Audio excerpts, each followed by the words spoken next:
Alright everyone, looks like Nexon dropped an update for my birthday, so let's take a look at these patch notes for the first Descendant. First we have some content improvements. It reads, an option has been added to turn off other players' effects, projectile explosion. In order to improve the visibility, the explosion effect and the duration of vestigial organ have been reduced. Looks like this has to do with mainly Glay infinite rocket spam. They're doing this so that people can actually see what's going on, which I think is a pretty good improvement. Let's see what's next. A system message has been added to make it easier to check the DBNO status of allies. And an extra measure has been added to the party member UI. Not sure what that means yet. I'm going to have to check it out later. Reduce the research completion visual effect, the duration for materials frequently used in research. I already checked this out earlier. It looks like when you finish researching some materials, animation is a lot faster, so that makes it a lot faster to get out of that window if you have a lot of research being done. Now we have a big one. Away from keyboard has been added to the player report menu. They have a comment here. It reads, we have been keeping a close eye on recent trends regarding AFK, and we agree that AFK hinders the gameplay for other players. However, we believe a cautious approach is required in this matter.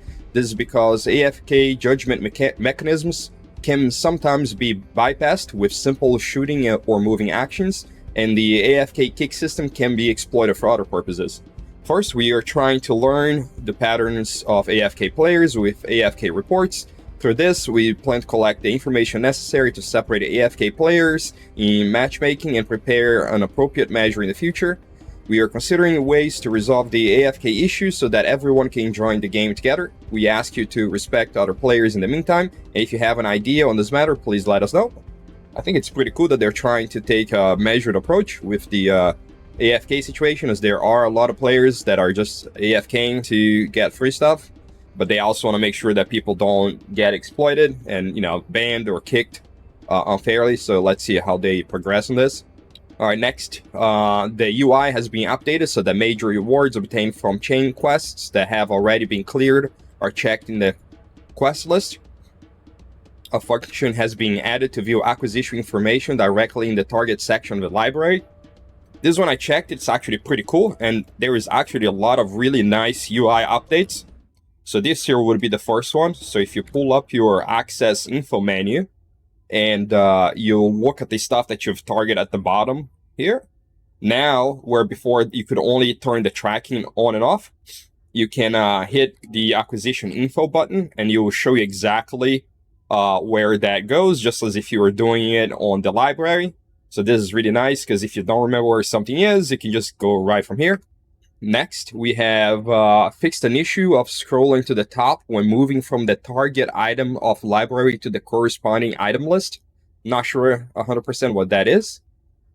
Next is another nice UI update. It says added firearm types and round types to the library weapon list.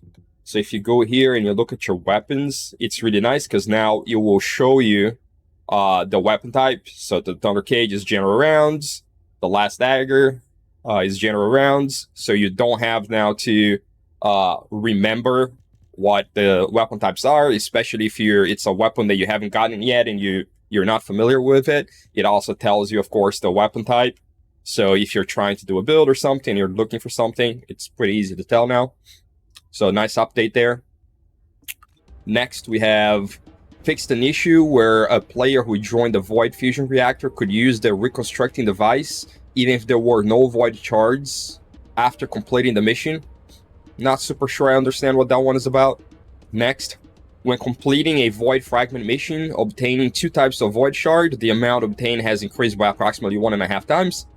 I think this is actually pretty nice because the farming of the Void Shards is pretty annoying. It can take a while to get all the Void Shards you need, so it's nice that they're upping the drop rate. Next, it's another UI update. It says Void Fusion Reactor Mission Tooltip has been updated to display the number of Void Shards. So this is pretty nice. So if you pull up a map and go anywhere, and you look for a Void Shard mission, it will tell you on the tooltip how many Void Shards you need of each and how many you have. So for example, for this one, I need 12 monomer void shards and 3 polymer void shards, and it shows that I have 43 and 76 respectively. So now by just mouse overing that, you can see if you have enough. Next, it's also to do with the void fusion reactor. It says added linked amorphous material to the void fusion reactor mission tooltip. So this is also nice. When you select void fusion reactor mission, it also tells you which materials it uses. So like in this one, it says amorphous material pattern 6 and amorphous material pattern Freyna. So that makes it a lot better because, again, you don't have to go try and figure out what goes with what. And next, also to do with void shards, the void shard missions will show right on the map which element they use, which is also very nice. You don't have to go look at the tooltip to see what it is you need. You can just look right on the map. And then they have a comment here. We discovered and fixed an issue where a party member's abort mission system was being exploited to repeatedly play the void fusion reactor without consuming any shards. While addressing this glitch, we also considered why players might resort to using it. We realized that the transition from shard farming to actual void fusion reactor missions was quite inconvenient and tedious. Therefore, we not only fixed the bug, but also increased the amount of void shards obtained and improved the farming process to make it more convenient. Please wait a little longer, as we will significantly improve the fragment farming routes in the upcoming Week 5 update scheduled for August 1st. The dev team will continue to learn and grow from your playing experiences. We will always listen to your valuable feedback and strive to provide a better gaming environment. So again, looks like they took some feedback from the community and made some improvements. They're looking to improve things further, so that's nice. Next, we have the number of attached items that can be registered has been updated to 1,000 each for weapons, reactors, and external components. I think this is actually a pretty big one, depending on how you're managing your inventory. For example, I like to keep one of each weapon type at least, and I want to make sure that I don't delete any of them by accident. And I've had an issue before where I couldn't favorite enough items, which made it possible for me to delete things by accident, which I have done in the past. So the fact that they increased the maximum to 1,000 each completely solves the problem, and I think it's honestly one of the best updates that most people won't realize. For the next category, in the patch notes, we have Descendants. Through bomb and lightning emission with the Ultimate Bunny high voltage module will now target nearby targets rather than random targets. So I guess there was a problem where you would just target random stuff if you're using high voltage. Allergy of reconstruction serum on Eugene now applies to Colossus as well. I'm not familiar with that ability, so I don't have any comments. Ultimate Bunny, electric charge, high voltage, and Bunny electric condensed sound effects have been changed. I guess that's to make the Ultimate Bunny feel more unique.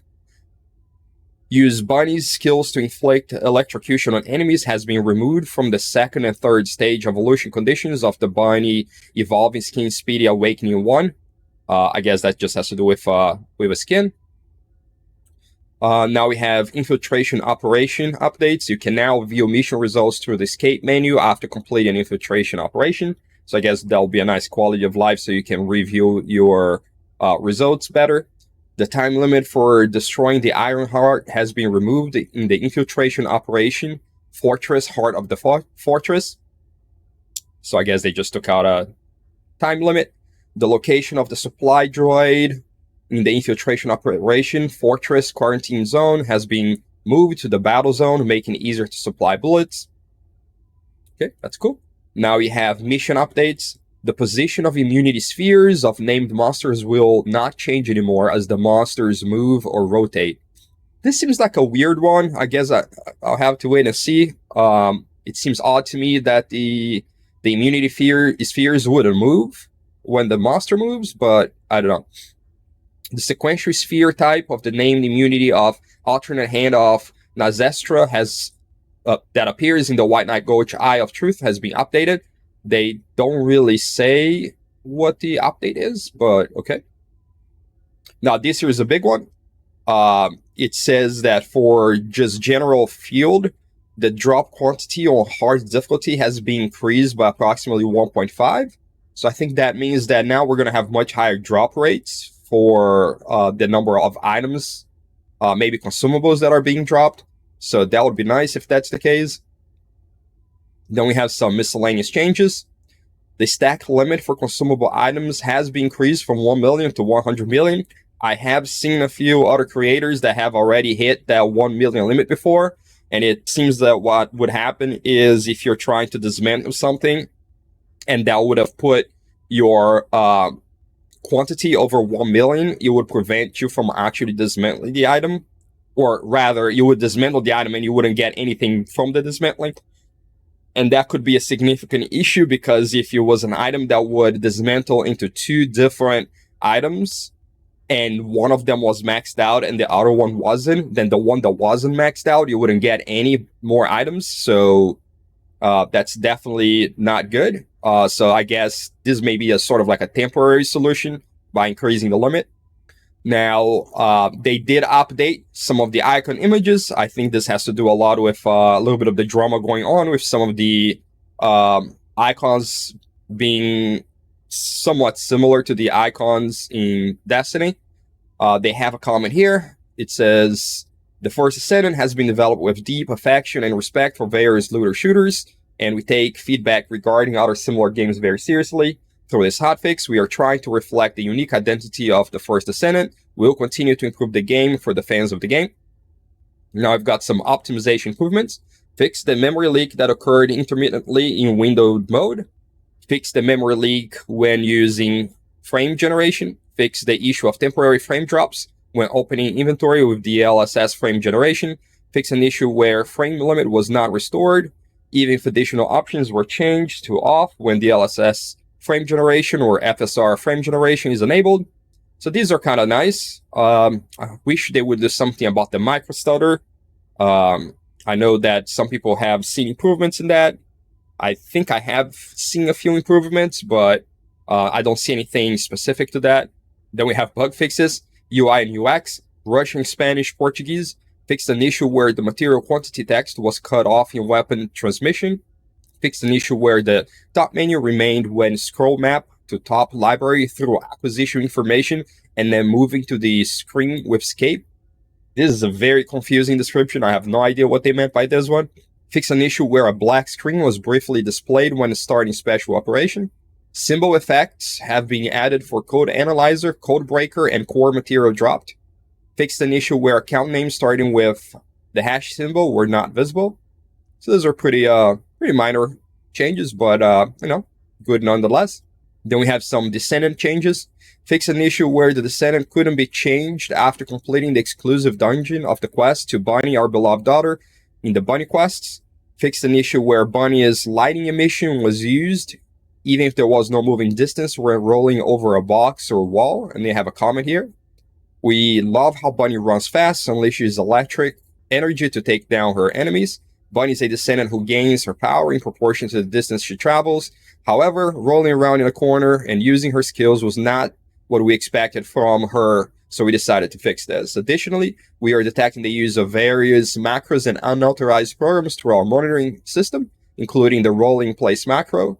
We are currently taking action against macros and unauthorized programs, and we'll continue to strive to create a more enjoyable gaming environment for everyone. Now, I do have a comment on this one because I do use macros for keeping Bunny's third ability up so that, I don't have to get carpal tunnel from spamming V all the time. So I think that they should add some kind of mechanism that you can tell an ability to just be reused when the cooldown ends if the duration is sufficient to keep that ability up all the time. So maybe that's something that they could add in the future, because it's pretty annoying to just have to hit that button again when you have your duration and cooldown on an ability modded such that you can keep an ability up all the time. Anyway, moving forward. Fixed an issue where sound effect was not played intermittently when landing on the floor with Kyle's superconductivity thrusters. Fixed an issue where the charging motion was repeated with Kyle's repulsion dash. And then we have some module changes. Fixed an issue where the arch acceleration module did not increase the speed and distance of projectiles. I've never really used that mod a whole lot, but I can see how it would be annoying if it wasn't working right. I don't know that there's a lot of abilities that really take advantage of it, but, good thing that they fixed it. Fix an issue where Ajax's body enhancement module did not reflect the max shield in the current shield after moving to the map. This is a little bit of a confusing description, not 100% sure what they mean. Fix an issue where the firearm attack of the shoot focus module was applied as a sum operation and not as a multiplication operation. Now, it's interesting that they have this here, because I think that there's some other modules that suffer from the same issue. So I'll bring that up later on. Fix an issue where the module scroll was reset to the top after module enhancement. And then we have some mission fixes. Fix an issue where the monsters would not spawn if the first monster spawned upon entering the Volga strategic outpost were immediately killed. Fix an issue where the next quest could not be started under certain circumstances. Fix an issue where the sphere would tremble when it was far away during the named monster sphere gimmick. Fix an issue that prevented field change by removing the shield created during the upper hatchery mission in the White Knight Gulch hatchery. Fix an issue where monsters would spawn even without an actual battle in the White Knight Gulch fortress outskirts. Fix an issue where monsters would spawn even without an actual battle in the White Knight Gulch fortress outskirts. Then I have a comment here. It looks like people were kind of like glitching this to spam this mission. They say the fortress outskirts became a popular farming area with many monsters pouring in from the beginning of launch. We love their run and kill, play and believe running, shooting, and horsing are the fundamental aspects of a looter shooter. However, using the terrain to exploit and gather monsters without any action was not what we intended. If everyone simply stood still and hunted, the game's enjoyment would quickly diminish. Therefore, we decided to make a change. We maintained the spawn rate by keeping the 4 Volga's resource storages active simultaneously, but monsters will not increase when players are idle, run, shoot, and create some explosions. Many more monsters will continue to appear. Number 5, we got some more field changes. Fix an issue where code analyzer was intermittently required when working with the encrypted vault in hard difficulty. I guess it was asking for the normal difficulty item to be used in the hard one sometimes. I never experienced that, but I guess some people did. Fix an issue where falling while using a grappling hook in certain section of the prologue caused you to spawn at the next location with the mission unfinished status. Then we got some void intercept battle changes. Fix an issue where the removal did not happen intermittently and the grappling hook was maintained during a battle. Number 7, fix an issue where items were not collected when purchasing multiple items of the same product. And that's the last fix, and they have a note here. Thanks to the love and interest that you have shown us, we feel the brimming energy of the community. Hotfix 103 includes many fixes, which we hope will improve your gaming experience. Recently, we saw a video in the community where the Colossus was defeated more quickly through module switching. If we had a little bit more time, we would have liked to include a fix for this in Hotfix 103, but unfortunately, it did not make it into the update. The dev team does not want module switching to become another strategy. This method makes combat tedious and does not fit well with the run-and-gun playstyle. The dev team wants skills, weapons, modules, and external components to be part of the strategy. We hope that in-depth build research will progress, but strategies requiring inconvenient control are not what the development team aims for. Last but not least, we are planning to skip the patch next week for the upcoming 5th week update on August 1st. Please look forward to the new Descendant Luna and the Ultimate Valby, new intercept battles, new ultimate weapons, modules, external components, and skins on August 1st. And that's the end of the patch notes. I think it's pretty cool that they don't want the mod switching to be a part of the strategy, and I think it's pretty cool that we've got a new Descendant coming and an ultimate Valby and some new battles. And that's it for the patch notes.